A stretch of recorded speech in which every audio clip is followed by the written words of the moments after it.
সম্প্রতি সংবাদ মাধ্যমে তৃণমূলের হাটে হাড়ি ভেঙে একের পর এক বিস্ফোরক মন্তব্য করেছিলেন কামারহাটির তৃণমূল বিধায়ক মদন মিত্র।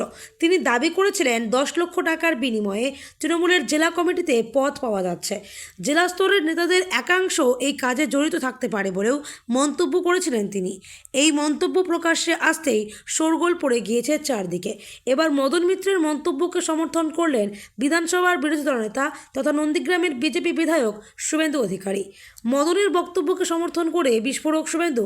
বিজেপি নেতার দাবি, মদন মিত্র একদম ঠিক কথা বলেছেন। তার দাবি, শাসক দলের পদের জন্য টাকা নেওয়া শুরু হয়েছে কয়েক বছর আগেই। এখন বিরোধী দলের সদস্য হলেও শুভেন্দু অধিকারী একসময় তৃণমূলের প্রথম সারির নেতা ছিলেন, সামলেছেন একাধিক পদের দায়িত্ব। একসময় তৃণমূল যুবরও দায়িত্ব ছিলেন শুভেন্দু, তবে সেসব এখন অতীত। 2020 সালে বিজেপিতে যোগ দিয়েছেন তিনি। পুরনো দলের নেতা মদন মিত্র তৃণমূলের টাকা নিয়ে পদ দেওয়ার বিষয়ে বিস্ফোরক মন্তব্য করতেই এবার তার সমর্থনে সুর চড়ালেন শুভেন্দুও।